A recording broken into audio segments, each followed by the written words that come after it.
할렐루야. 아멘. 저희 오늘 우리 기도할 때도 이야기하셨습니다. 말씀 안 들어도 다 아시고 오시는 것 같아요. 좋아요. 성령 강림절. 예. 우리 오순절 성령 강림. 저희가 순복음이죠. 예. 순복음이라 그러면요. 아무리 그래도 은사주의에 속해 있으니까요. 예. 그리고 그렇게 하나님의 성에 은사주의, 성령파 이렇게까지 얘기해야 되나요? 오순절 성령 강림은 교회의 큰 절기입니다. 말 그대로 절기 혹은 기념일. 저희가 현수막을 바꾸진 않았어요. 아직 부활절이에요. 예. 그러나 제가 전주 예배 드릴 때 그런 말씀을 드렸죠. 주님 전주가 승천주일이고요. 그리고 이번 주가 성령 강림절이고요. 주일이고요. 예. 그리고 앞으로 교회 달력상에서는 26주간 오순절 후 혹은 성령 강림절 후 26주까지 계속 몇 주 이렇게 됩니다. 제가 매번 말씀 안 드리더라도 성탄절 전까지 쭉 성령께서 이 땅에 오셨다. 그것을 교회는 기억하고 이야기하는 것입니다.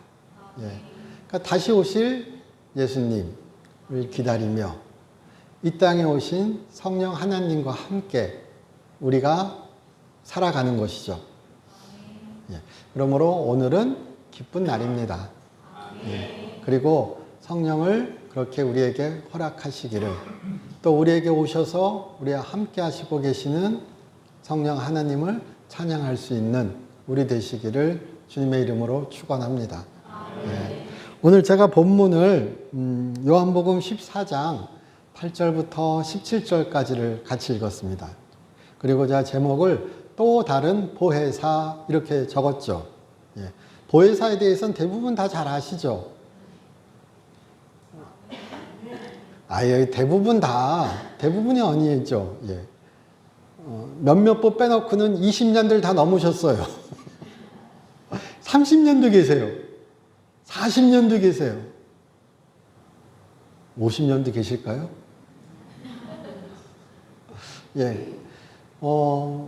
보혜사, 파라클레토스.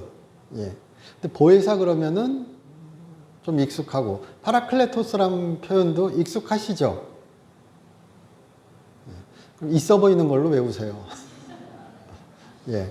성령 하나님을 우리가 보통 파라클레토스, 보혜사 성령님, 보혜사 이렇게 번역하고요. 이야기하는데 좋은 번역이긴 합니다. 그런데 일부러 번역 안 하고 파라클레토스 쓰기도 합니다. 그러니까 그 말의 의미를 온전히 다 한글이나 이렇게 우리 번역된 용어로 전하기 쉽지 않으니까 원어를 쓰는 거예요. 우리 샬롬도 그냥 번역하면 평강이죠. 평화. 근데 느끼기에 샬롬 이러면 뭔가 진짜 하나님의 평강 이런 것 같고요. 평안하세요 그러면 그냥 우리가 일상적으로 느끼시는 것 같을 수 있죠. 물론 더 이렇게 깊이 다르지만, 그러니까 언어가 가지고 있는 번역되지 못하는 어떤 표현도 존재하기도 합니다. 근데 파라클레토스 그럴 때, 또 다른 보혜사 그럴 때도요. 그럼 이 말의 의미가 이미 내포가 있는 것 자체가 우리 예수님께서 보혜사셨다. 이 말을 자연스럽게 내포하고 있죠. 또 다른 보혜사잖아요. 그러면 다른 보혜사는 누구죠? 이미 온 보혜사는 누구시죠? 예수님이신 거죠. 이건 산수잖아요. 그렇죠? 산수라 그래야 되나요? 그러니까 주님도 보혜사시고 성령 하나님도 보혜사셨던 거예요. 근데 보혜사라 그럴 때요. 파라클레토스라 그럴 때, 파라클레토스라는 표현 자체는요. 변호인, 가장 무난한 번역은 변호인, 돕는 자, 이런 인식입니다. 우리 변호사 그럼 뭐가 떠오르시죠? 도와주는 사람. 영화 하도 자주 보셔가지고 지옥 갈 사람 이런 거 생각하세요? 예? 죽으면 입만 둥둥 뜰 사람, 뭐 이런 거 생각하세요? 예, 물에 빠지면이죠. 예. 변호인은 돕는 자죠. 예. 그러니까, 우리가 느끼는 인식과 다를 수는 있지만, 그렇게 주님은 이 땅에 돕는 자로, 보호하시는 자로, 그렇게 은혜 베푸는 자로 오셨습니다. 그러니까 파라클, 보혜 사람 번역도 나쁘지 않은 번역인 것이 그렇게 하나님의 은혜를 전하고 우리를 지키시고 인도하시는 분이신 메시아셨다. 하나님의 구원을 이루시는 분이시다. 그런 표현이 들어가 있는 거죠.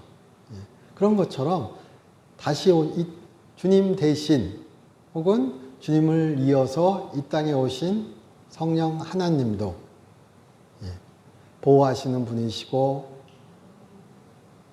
우리를 지키시는 분이시고 우리를 인도하시는 분이시고 우리를 가르치시는 분이십니다.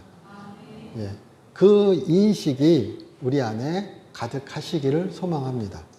그리고 그런 성령님과 함께 하시는 우리 성도님들 되시기를 주님의 이름으로 축원합니다. 오순절 성령 강림 그럴 때 성령이 이 땅에 내려오셨다 이런 표현을 쓰죠. 강림 자체가 그거죠. 강림을 하면 뭐 떠오르세요? 저 하늘에서 슉 내려오는 거 떠오르시잖아요. 제가 편하게 해줘. 강림은 그런 거잖아요. 하늘이 열리고 하늘에서 뭐 쭉 내려올 때 막 빛이 막 반짝반짝 빛나고 저 하늘 위에 그 뭐라 그러죠? 빛기둥? 이런 게 쫙 막 쏘여지면서 이렇게 슉 내려올 때 강림 그러죠. 우리가 인식하는 강림은 그런 거잖아요. 성령께서 내려오실 때 우리 사도행전 2장 대부분 다 아시니까요. 그렇게 비둘기 같은 모습으로 모양으로 바람 같은 불 같은 성령께서 내려오셨다 이렇게 표현하죠. 불의 혀가 그쵸? 불의 혀처럼. 근데 그런 성령이 내려오셨다 그랬을 때 그 성령의 내려오심은요 그런 의미를 갖고 있다고 종종 이야기합니다. 가장 오순절과 밀접하게 연결되는 이야기 중에 한 가지가 창조의 이야기도 있고요. 바벨탑의 이야기도 있습니다. 바벨탑 이야기는 다 아시죠? 사람들이 하나님께서 세상을 창조하시고 그렇게 사람들이 글쎄요. 바벨탑의 이야기를 이렇게 보실 때 기억하실 때 가장 먼저 떠오르시는 것은 아마도 올라가자죠. 저는 그래요. 왜 바벨탑을 지었을까요? 우리가 좀 가자.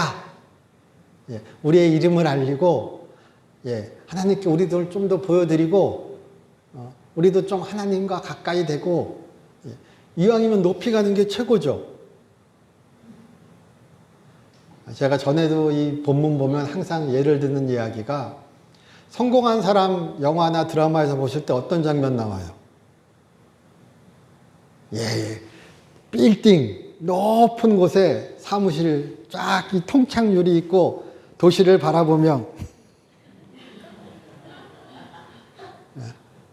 세상을 눈아래 두고 그쵸? 아니면 의자에 딱 앉아서 이래가지고 불빛이 쫙 있고 이런 거 보면 성공했구나 하죠. 지하에 회장실 있어요? 저 위에 회장실 있어요? 위에 있죠? 그쵸? 일단 위로 올라가야죠. 바벨탑은 그래서 흔히 욕망의 상징, 그리고 그렇게 하나님처럼 되고 싶은 사람들의 마음의 상징. 아담과 하와의 이야기에서요, 뱀이 꼬실 때 하나님처럼 된다. 그렇게 이야기하잖아요. 하나님처럼 되고 싶은 게 참 나쁜 마음이 아닌데, 하나님은 이미 그들에게 말씀하셨고, 많이 주셨고, 넘칠 만큼 허락하셨죠. 그러나 그들에게 허락되지 않은 것이 발간칠하는 거잖아요. 그것이 선악을 알게 하는 나무의 실과였다면 아담과 하와에게 있어서 타락의 이야기로서, 바벨탑에 있어서는 그렇게 사람들의 욕망, 욕심, 위로 가고자 하는 이야기, 나를 알리고자 하는 이야기, 모든 것들의 총체가 바벨이라는 용어에 들어가 있습니다. 예. 그러니까 바벨은 하늘로 통하는 문이에요. 내가 그러한 그에게 가겠다. 우리가 그에게 가겠다. 우리가 하나님이 되겠다라는 사람의 인식의 총화가 바벨인 겁니다. 하나님께서 그들을 흩으시죠. 그들을 징치하시고 그들을 흩으시고 언어가 여러 개가 되었다 이렇게 나오잖아요. 그러니까 우리가 여러 말을 쓴다는 것은 한 면에서 이렇게 반역의 증거가 되기도 하는 거죠. 그런데 오순절 성령 강림이 있을 때 그렇게 하나님을 찬양하는데 성령이 강림하시고 사람들이 그렇게 성령에 충만해져서 여러 다른 나라의 말로 하나님을 찬양하였다 그랬죠. 그러면은 오순절이 나타내는 그렇게 또 다른 보혜사가 오셨음을 나타내는 하나의 증거로서 그렇게 다른 여러 나라의 말로 하나님을 찬양함은 바벨의 이야기가 뒤집힘이에요. 하나님은 사람의 죄악으로 그들을 흩으셨어요. 그리고 거기에 분열이, 거기에 욕심이, 거기에 다툼이 모든 것들이 생긴 거죠. 또한. 그러나 그렇게 성령께서 이 땅에 오셨을 때 그들은 모르는 언어로 하나님을 찬양한 거죠. 그것은요, 바벨의 이야기가 뒤집힘이에요. 그래서 우리 한편으로 생각해 보시면요, 성령 받으신 분들은 하나님을 그렇게 찬양하고 욕망을 위해 질주하는 것이 아니라 다른 삶을 나타내실 수 있으셔야 하는 거예요. 하나님께 가겠다, 내가 탑을 쌓겠다 이런 생각이 아니라 하나님께서 이 땅에 오셨으니까 우리 또한 그렇게 세상 가운데서 하나님의 나라를, 하나님의 복음을 전하고 증거하는 그런 하나님의 백성 되시기를 주님의 이름으로 축원합니다. 성령이 오신 건 너무 기쁜 소식이죠. 그리고요, 자꾸 위로 올라가려고 그러지 마세요. 하나님이 내려오셔요. 그렇죠? 위로 올라가려면 성경에서 우리 좀 반우스갯소리처럼요, 반역한 사람들이 자꾸 어디를 가냐면 동쪽으로 가요. 성경의 창세기나 이런 데 나중에 한번 확인해 보시잖아요. 그러면은 동쪽으로 가는 분들이 꼭 사고 쳐요. 그리고 그러니까 우리가 성경에서 이렇게 용어를 나타낼 때요, 창세기나 이런 데서요, 동쪽으로 간 사람들, 그러니까 동쪽으로 가는 것이 좋은 뉘앙스의 의미로 안 나와요. 영화 제목 유명한 거 있죠, 에덴의 동쪽. 그런 의미예요. 다른 면에서는요. 그러니까 뉘앙스가 그래요. 뉘앙스가. 근데 그런 것처럼 그렇게 하늘로 가고자 하는, 위로 올라가고자 하는 그런 욕심이, 욕망이 우리 세상 가운데 저에게도, 우리에게도 그것이 나쁘지 않다고 이야기하지만 그것이 죄로, 그것이 하나님처럼 되고 싶은 우리의 이야기로 변질될 수 있음을 우린 또한 주의해야 한다는 것이죠. 성령 받은 분들은, 성령과 함께 하시는 분들은 그리하지 않을 거라고 믿습니다. 아멘. 아멘. 또 다른 보혜사, 그렇게 얘기하실 때, 그렇게 얘기할 때, 그래서 그 보혜사 성령님은 그렇게 우리가 세상과 다르게 살게 하시는 분이신 겁니다. 바벨의 이야기와는 다르게요. 그리고 또한 아까 제가 창조의 이야기 말씀드렸죠. 창세기 1장 1절, 2절에 하나님의 영이 수면 위를 운행하시니라. 유명하죠. 흑암이 있었고 혼돈이 있었고요. 그리고요, 또 창세기 2장 7절을 보시면은 하나님이 그렇게 먼지를, 흙을 모으사 사람을 만드셨는데 숨을 불어넣으셨죠. 하나님의 영을 불어넣으신 거죠. 생기를 불어넣으시니 사람이 생명이 되었더라. 이렇게 우리 보통 번역하죠. 살아있는 영이. 그러니까 우리가 성령을, 영을 루하우라는 히브리어로 주로 표현합니다. 근데 루하우는 숨, 바람, 대표적으로 숨, 바람, 영입니다. 그 문맥에 따라, 문장에 따라 다르게 번역되긴 하지만요. 하나님이 숨을 불어넣으시고, 하나님이 바람을 불어넣으시고, 하나님이 그렇게 영을 불어넣으시고, 이렇게 왔다 갔다 하기도 합니다. 그래서 바람 같은 성령도요, 영이 바람이신 거예요. 잡을 수 없고 보이지 않고 그런 바람이라고 또한 얘기하지만요. 그렇게 이미지상, 그렇게 표현상 영은 그런 분이신 거라고 우리 또 이야기하죠. 그런데 그렇게 하나님께서 사람을 창조하실 때, 세상을 만드실 때 성령이 계셨던 거죠. 또 달리 얘기하면요. 그렇게 성령이 오순절날 내려오심은 세상이 다시 창조됨이죠. 다시 만들어짐이죠. 다시 생기를 갖게 됨이죠. 세상은 죄로 허물어졌죠. 한 면에서요. 세상은 타락하였죠. 그래서 하나님의 새 창조가 있어야 되죠. 우리가 구원을 얘기할 때요. 새 창조라고 이야기하기도 합니다. 근데 그런 과정에서 성령 하나님은 그렇게 살게 하시는 영이신 겁니다. 그러므로 우리 또한 그렇게 성령 받으신 분들은 하나님의 영으로 다시 태어나신 분들입니다. 다시 태어나셔야 하는 분들입니다. 그리고 그렇게 그와 함께 변화되어 살아가실 분들이신 겁니다. 내가 늙었어. 내가 이제 곧 하나님 만날 날이 지금도 다시 태어나신 거고요. 지금도 새 생명이신 거고요. 세상은 늙어가도 내 세상 가운데 우리 사도 바울이 그렇게 이야기하잖아요. 육신은 늙어가도 하나님께서 내 안에 창조하신, 내 안에 두신 우리의 영은 우리는 그렇게 날마다 새로워집니다. 그런 하나님의 그런 새 창조 안에 우리가 있음을 잊지 않으시기를 주님의 이름으로 축원합니다. 왜 성령 하나님과 함께 하셔야 되는가 얘기할 때요. 그렇게 다시 살리시고 변화시키시고 그리고 그렇게 하나님과 특별한 관계 안에 우리를 있게 하시는 분이시기에 주님께서 아버지와 성자 하나님은 성부 하나님과 특별한 관계를 누리셨죠.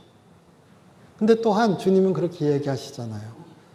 또 다른 보혜사가 이 땅에 와서 내가 하나님과 누리던 그 관계를 누리게 하실 것이다.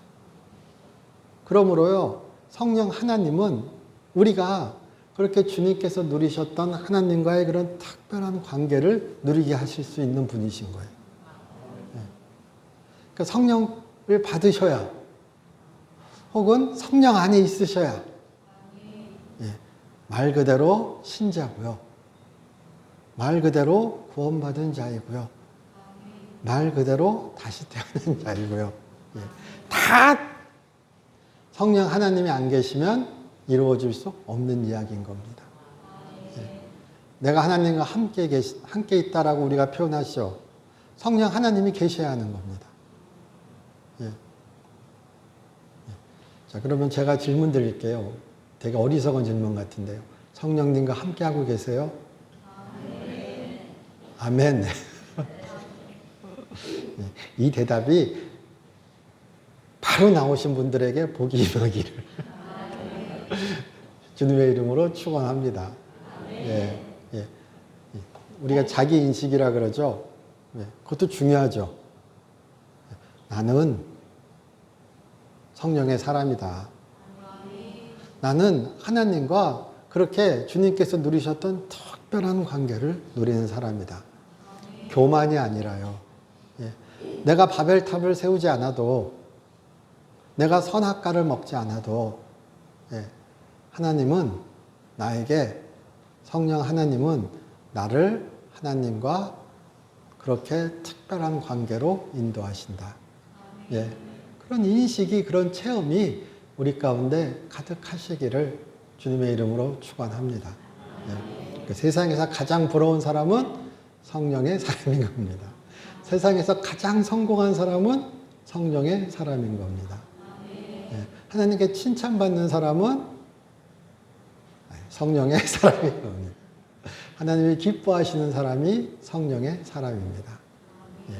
뭐 이렇게 표현 드렸다고, 예. 또 다른 사람 보고 저거 언제 성령 받나 예. 이러지 마시고 예. 성령 하나님은 모든 사람에게, 믿는 모든 자에게, 예.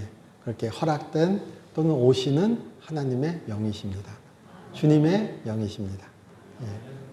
그러기에 우리를 보호하는 자요, 돕는 자요, 가르치시는 자요, 기억나게 하는 자요, 그리고 그렇게 주님처럼 살아갈 수 있게 하는 하나님이십니다.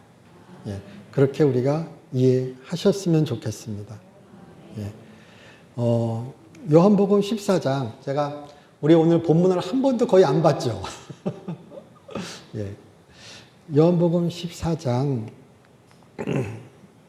12절 같이 한번 보았으면 좋겠습니다. 내가 진실로 진실로 너에게 이르노니 나를 믿는 자는 내가 하는 일을 그도 할 것이요 또한 그보다 큰 일도 하리니 이는 내가 아버지께로 감이라. 아멘. 우리가 순복음이시라면 이 구절을 사랑하셔야 됩니다. 이 구절로 힘을 얻으셔야 합니다. 우리 주님이 하늘로 가시면, 승천하시면 슬픈 이야기죠.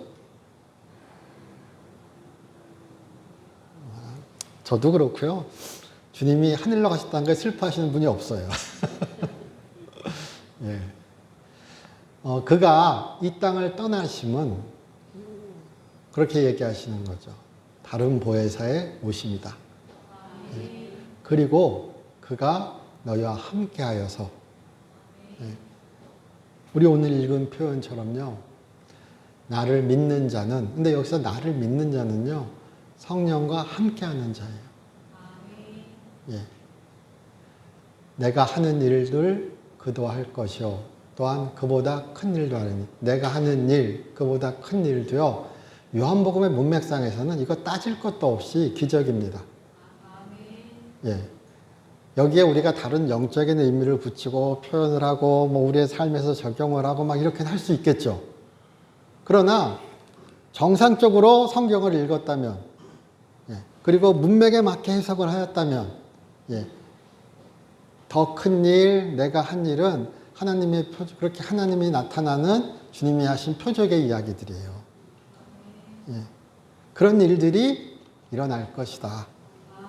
그런 일들을 할 것이다. 예.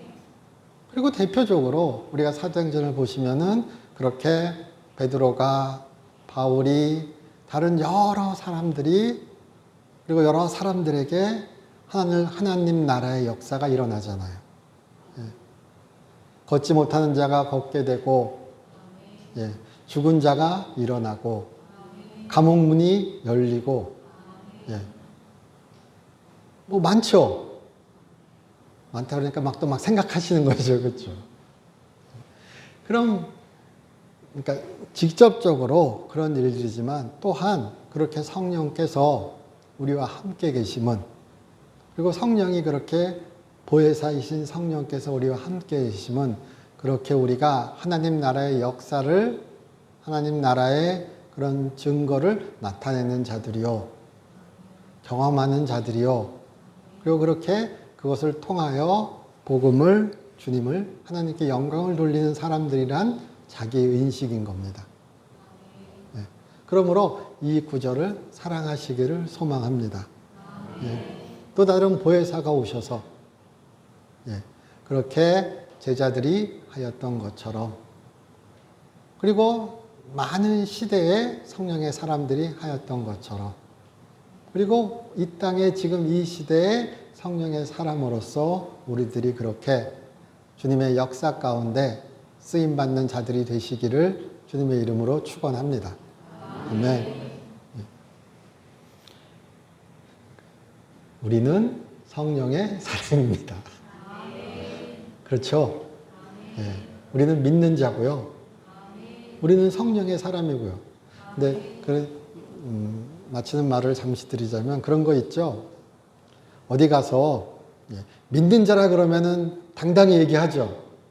근데 교회분 만나서 제가 성령의 사람입니다 그러면 좀 껄끄럽죠. 껄쩍지근하시죠. 예. 예. 저는 믿는 자입니다. 나는 믿는 자입니다. 이러면 뭔가 정규적인 언어 같아요. 정상적인 언어 같아요. 그렇죠? 그런데 제가 성령의 사람이에요. 그러면 이거 뭐지? 뭔데 저러지? 예. 이게 우리가 얼마나 잘못 믿어왔고 잘못 사용해왔고 한 면에서요. 그런 것을 또한 보여주는 성령의 사람이란 것이 너무나 영광되고 너무나 기뻐하고 말 그대로 자랑스러워야 될 이야기인데 그렇죠? 예. 그런 현실 또한 우리가 바꾸실 수 있기를 주님의 이름으로 축원합니다. 저희 기도드리겠습니다. 우리를 사랑하시는 주님, 우리를 인도하옵시고 주의 성령으로 이끌어 주시옵소서. 성령 안에서 우리 하나님 나라를 전하고 증거하게 하여 주시옵소서. 주 예수 그리스도의 이름으로 기도드립니다.